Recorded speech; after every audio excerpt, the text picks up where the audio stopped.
dans cette nouvelle vidéo YouTube. Ça fait très longtemps que j'en ai pas fait. J'espère que vous allez lui faire un bon accueil. Alors, si vous êtes intéressé pour parler de contact défunt, de médiumnité, surtout, restez là. Voilà, donc c'était un sujet que j'avais envie de partager avec vous. Parce que c'est vrai que j'ai redécouvert ma médiumnité il y a environ 6-7 ans. Je ne saurais pas dater, mais ça fait quelques années.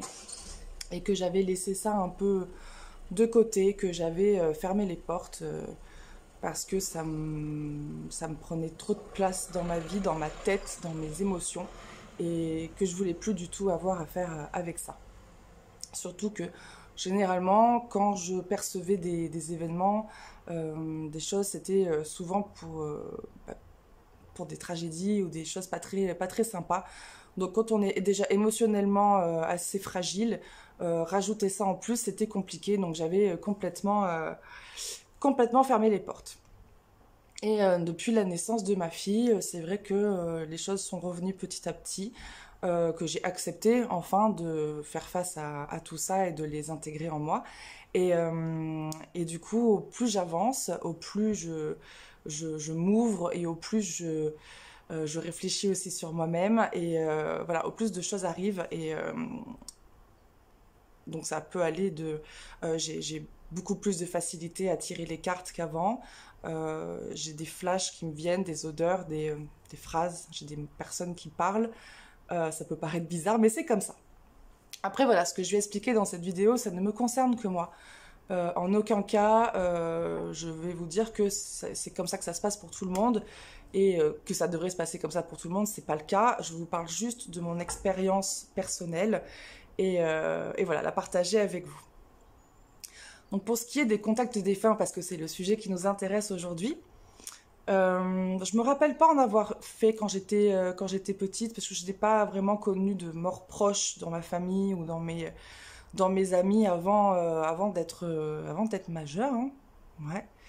Donc voilà, j'étais pas, on va dire, poussée vers ça, et j'étais plus dans les cartes, dans le pendule, dans la recherche de la voyance et non la médiumnité.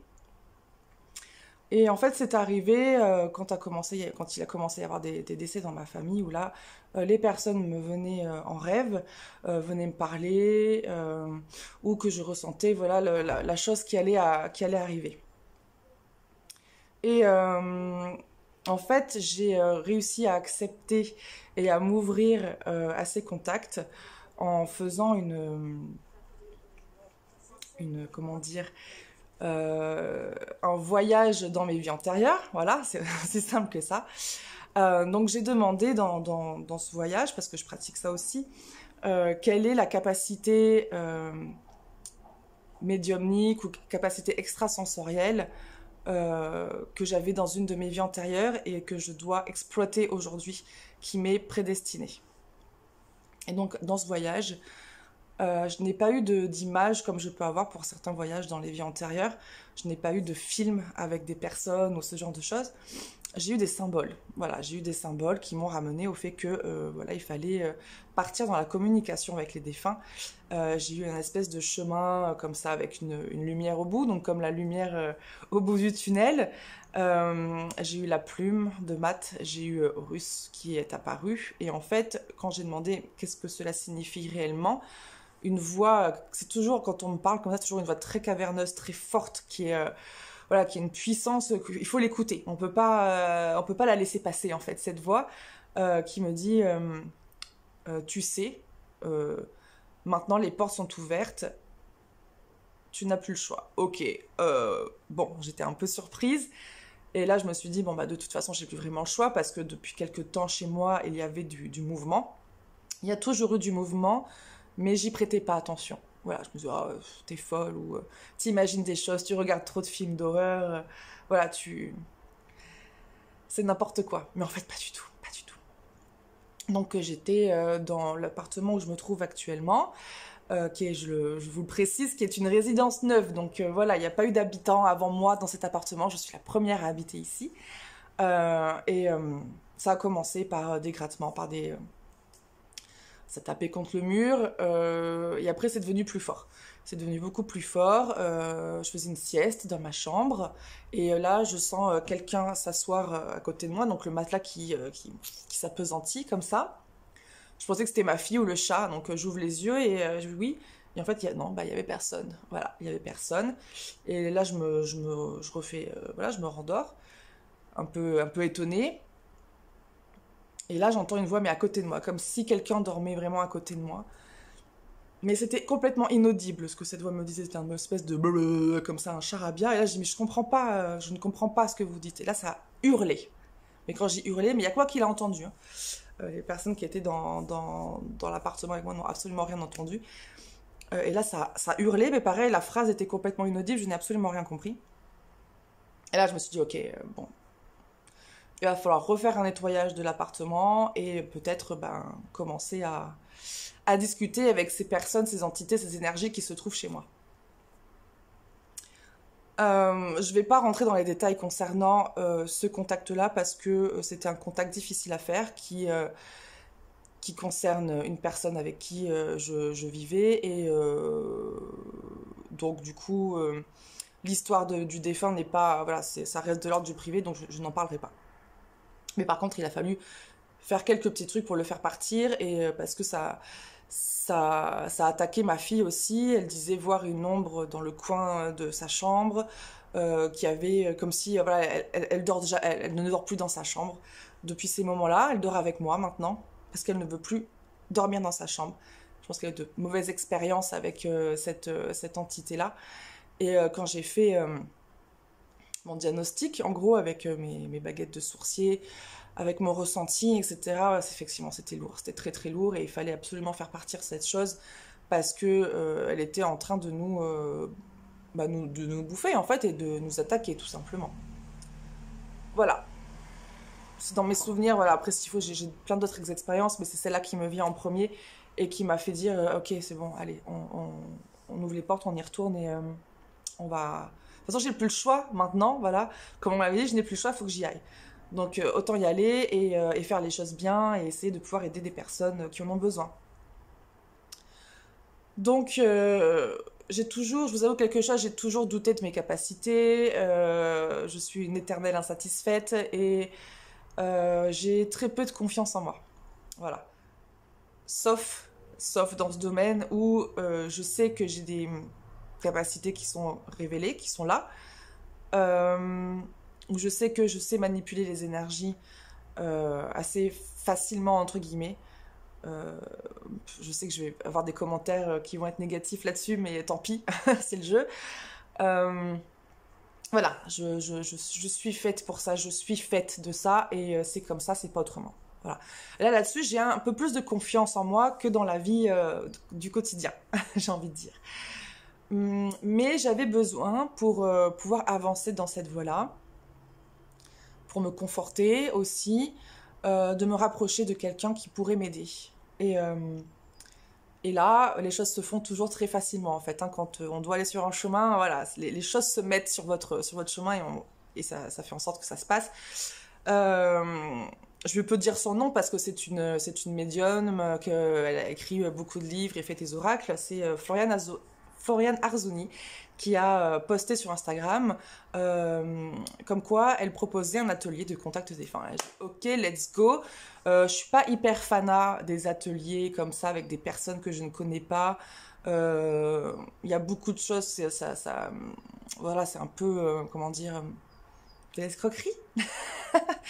Donc, mais elle, je savais, j'ai confiance de par sa personnalité, de par ce qu'elle dégage, de par ses connaissances aussi, parce que quand on écrit des livres et qu'on est édité, qu'on fait un travail depuis longtemps, c'est qu'on a un minimum de connaissances et qu'on se le dit pas, proclame pas, purée, je vais y arriver, médium comme ça. Donc je me suis dit, allez, zou, j'y vais, je fais cet atelier, on verra bien ce que ça donne.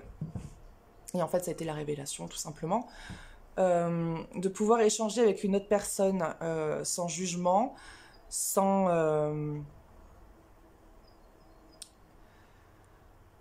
sans qu'elle me prenne pour une folle, parce qu'elle-même est médium, donc elle sait ce que c'est. Tout de suite, ben voilà, ça met en confiance et ça permet de travailler dans de bonnes dispositions. Et puis elle te met dans le bain tout de suite, hein, t'as pas le temps de réfléchir, t'as pas le temps de quoi que ce soit, c'est allez hop, exercice. Elle m'a donné la photo d'un de ses proches qui était décédé et il fallait que je fasse sa carte d'identité, que je dise qui il est, d'où il venait, qu'est-ce qu'il aimait dans la vie, comment il a vécu, comment il est mort, etc. Je suis jamais arrivée à faire ça, c'est impossible. Et en fait, je me suis posée, je me suis connectée à ce monsieur, je l'ai regardé et puis c'est venu tout de suite. J'ai même pas eu le temps de penser à quoi que ce soit, j'écrivais, il a fait ci, il a fait ça. Je vais pas en parler non plus parce que c'est de l'ordre de l'intime et ça ne regarde personne d'autre que elle et sa famille. Donc la carte d'identité a été faite, le contact a été fait, je suis partie sur d'autres personnes.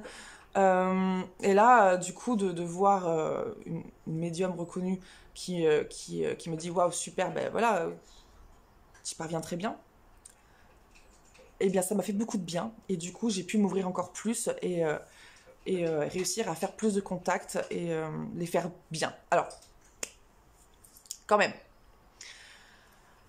Je vais expliquer un petit peu comment ça fonctionne pour moi. Alors, j'ai besoin d'une photographie du défunt et de son prénom. Après, je ne veux pas savoir quoi que ce soit sur la personne. J'insiste bien sur le fait que je ne vais absolument pas voir les réseaux sociaux de mes consultants et consultantes, parce que sinon ça serait tronquer la consultation et pour moi c'est juste pas possible. Je ne veux pas être considérée comme une manipulatrice alors que j'essaie juste de faire les choses correctement. Et voilà. Et donc voilà, je ne veux rien savoir sur la personne parce que quand je vais me connecter et commencer à avoir des infos, je vais avoir besoin d'être certaine que ce soit bien elle et pas quelqu'un d'autre qui vienne se manifester parce que c'est déjà arrivé. Comme ça, voilà, je vais noter, je vais prendre ce qu'elle m'envoie comme message, comme image, ce qu'elle veut bien me laisser voir, parce que j'ai pas le droit de tout voir, j'ai pas le droit de tout savoir.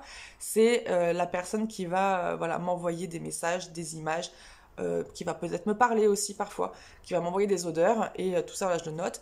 Je vais donner quelques petites informations reçues à ma consultante pour savoir si la personne avec qui je suis en contact est bien celle de la photo et pas une autre, parce que ça m'est arrivé une fois pour l'instant où j'ai une consultante voilà qui me donne la photo et j'ai un truc qui me passe dans la tête. Je savais qu'il y avait une histoire de cancer, mais tout de suite ça s'est effacé et on est parti sur complètement autre chose qui n'avait absolument rien à voir avec la personne avec laquelle j'aurais dû rentrer en contact. Et donc c'était horrible pour moi et pour la consultante parce que bah, c'est des émotions très fortes quand on touche au deuil, quand on touche à la peine, à la douleur. Et c'était une grosse déception pour elle, et autant pour moi aussi, parce que je n'avais pas réussi à entrer en contact avec la personne voulue. Et c'est très difficile dans ces moments-là. Donc c'est pour ça que maintenant, je préfère voilà, donner quelques petites informations avant de faire la consultation, pour être certaine que je suis bien avec le défunt qu'on veut contacter.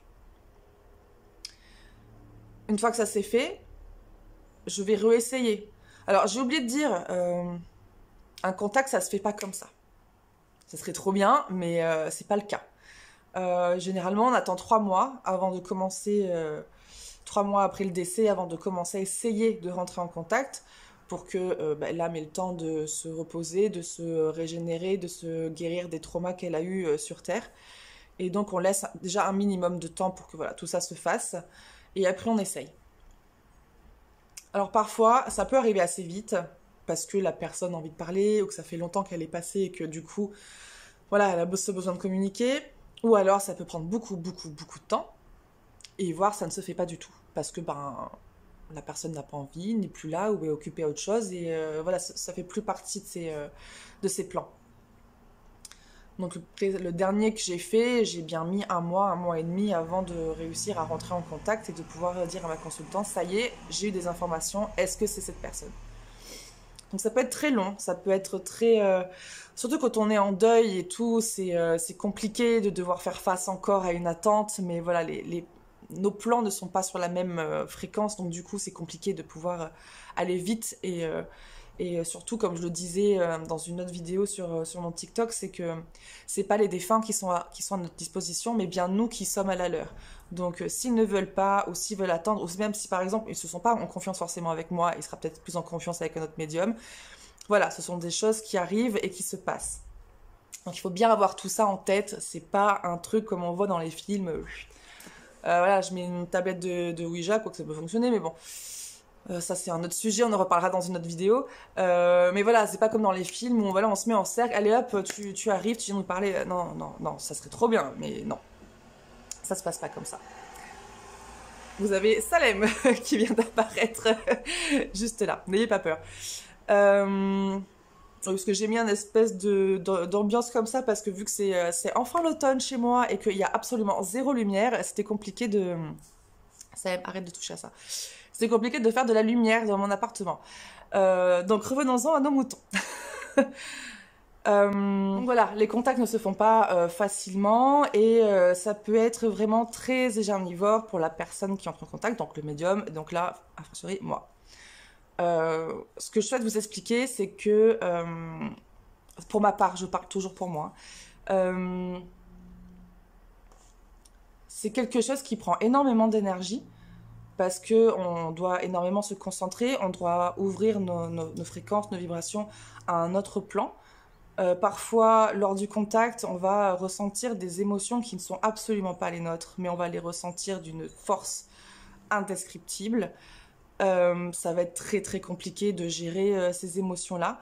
On va voir des choses qui ne sont pas forcément jolies, hein, parce que les défunts vont peut-être nous montrer comment ils sont décédés, ou des moments de leur vie pas très gais qui les ont marqués, ou dont ils ont besoin de nous faire part pour pouvoir eux aussi avancer. Donc c'est pas que oui, il est passé dans la lumière, il vous embrasse, il va bien, etc. Dans un contact, quand on établit la carte d'identité du défunt, on va forcément, enfin on va souvent, pas forcément, mais on va souvent voir des choses qui sont vraiment très désagréables à voir et à raconter. Donc j'essaie toujours de le faire avec parcimonie, avec le bon langage, avec les bons mots, pour ne pas rajouter de la peine à la personne qui me consulte. Mais vu que là, c'est une vidéo pour expliquer un peu comment ça fonctionne pour moi, des fois, c'est très compliqué. Et c'est très compliqué à sortir de ça. Parce que moi, je suis très... je ressens beaucoup des émotions très très fortes, que ce soit dans le haut ou dans le bas. C'est compliqué à gérer, j'ai envie de dire. Et je suis hyper sensible. Je peux me mettre à pleurer devant une publicité. Enfin, c'est n'importe quoi. Donc, quand on rentre en contact avec des personnes qui ont eu une fin de vie difficile ou qui ont eu une vie difficile, qui ont eu des événements traumatisants, et voilà, ça reste un peu compliqué. Il faut réussir à faire la part des choses, mais parfois, c'est vrai qu'on a des images qui sont terribles. Et c'est pour ça que j'ai fait un post sur Instagram en disant être médium, mais j'ai pas fait un beau portrait d'être médium parce que, notamment dans les contacts ou dans les voyages, dans les vies antérieures, etc., c'est pas le monde des bisounours, quoi. J'aimerais, mais pour moi, en tout cas, c'est pas le monde des bisounours. Quand on va aller chercher une problématique dans une vie antérieure, je sais pas, on va savoir comment guérir votre addiction à l'alcool ou je sais pas, vous tombez toujours sur des mecs qui vous font du mal, par exemple, on va prendre ça. Ce qu'on va aller voir, ce dont on va me donner comme information, souvent c'est pas joli. Et il y a des fois des choses qui sont vraiment de l'ordre de l'indicible, quoi. Hein, tellement c'est glauque, c'est gore, c'est terrible, c'est terrible. Donc voilà, je voulais vraiment faire cette précision parce que souvent, on les voit actuellement sur les réseaux. Il y a des médiums beaucoup qui enjolivent les choses, qui glamourisent ce métier. Moi, je veux dire que c'est un métier, hein, parce que pour moi, c'est un métier.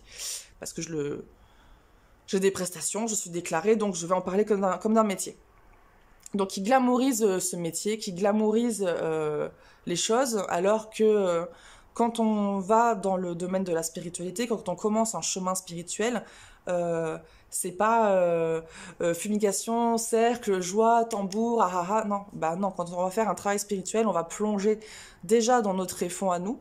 On va aller loin pour aller voir qu'est-ce qui va pas chez nous, les problèmes que l'on a, comment essayer de les guérir. Et forcément, ça remue, ça prend des choses qui sont déjà, voilà, anxiogènes, qui sont lourdes, qui sont pesantes. Et en plus d'être médium, on va aller voir ça chez les autres et chez les personnes décédées. Donc, ça fait beaucoup.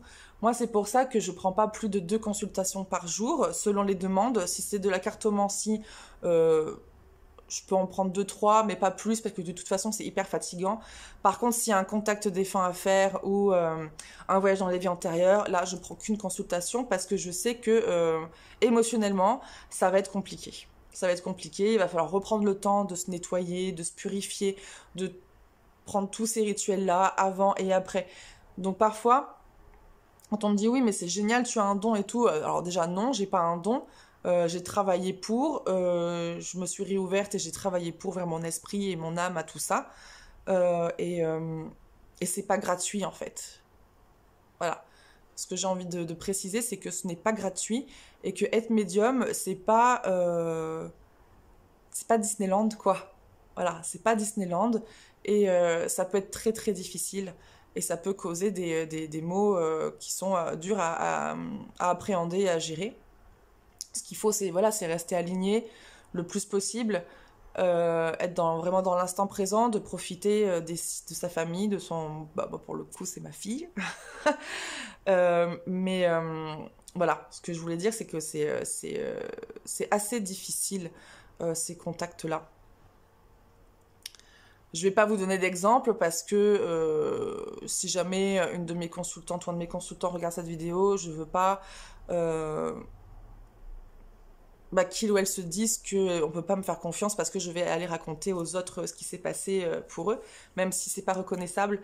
Mais voilà, je ne dirai pas d'exemple, ni pour ma famille, parce que voilà, ça me regarde, etc. Mais ce que je peux dire, c'est que quand quand un défunt veut vraiment reprendre contact, il y a des signes, il y a des choses qui se passent. Moi, je sais que chez moi, ça bouge beaucoup. J'ai des objets qui bougent, qui roulent, qui me passent devant. Enfin, c'est un peu comme dans Conjuring, quoi. Bon, après, moi, je flippe plus parce que j'ai l'habitude. Donc, je sais que là, la porte est ouverte et que quelqu'un est OK pour parler. Mais pour vous, n'hésitez pas, si vous voulez essayer de rentrer en contact avec vos défunts, ou de voir si c'est possible de rentrer en contact avec eux, de leur demander des choses. Alors déjà, avant de demander, c'est de leur parler, de les prier, de leur dire que vous pensez à eux, qu'ils sont toujours dans votre cœur, etc. De leur donner beaucoup d'amour. Parce que eux là-haut, ils ne sont plus que amour, donc donnez-leur de l'amour et vous recevrez cet amour-là aussi. Vous pouvez leur demander, par exemple, si tu es là, si tu es encore un peu avec nous et que tu veux montrer que tu es avec nous, j'ai vu une très belle vidéo comme ça sur TikTok où des sœurs, je crois, ont demandé à leur maman de revenir sous la forme d'un oiseau, alors je me rappelle plus du tout le nom de l'oiseau, spécifique, et dans leur région, il n'y a absolument pas ce type d'oiseau. Et on voit sur la vidéo, un jour, voilà, l'oiseau vient, se pose carrément la tête, enfin, se met sur les mains d'une des 2 sœurs, et c'est un moment qui est juste, j'ai envie d'en parler, qui est juste incroyable, parce que là, il n'y a pas de doute, il n'y a pas de doute possible, c'est leur maman qui est revenue pour passer un moment avec elle, leur dire je suis là, et il y a un acte d'amour tellement grand là-dedans, c'est juste magnifique. Donc vous aussi, n'hésitez pas à demander à vos défunts à se manifester, voilà, et de ne pas en avoir peur, parce que si c'est vraiment la personne qui faisait partie de votre vie, elle va pas venir pour vous faire peur, au contraire, elle va venir vous apporter un élan d'amour extraordinaire. Donc ça peut être sous la forme d'un animal, de demander de trouver des pièces de tel montant. Par exemple, si vous trouvez 15 pièces en une semaine je sais pas moi, de 1 euro ou de 10 centimes, alors que vous l'avez demandé à votre défunt, ça sera sa façon de vous dire, voilà, regarde, je suis là, je t'ai montré, je t'ai donné les pièces, donc je suis là.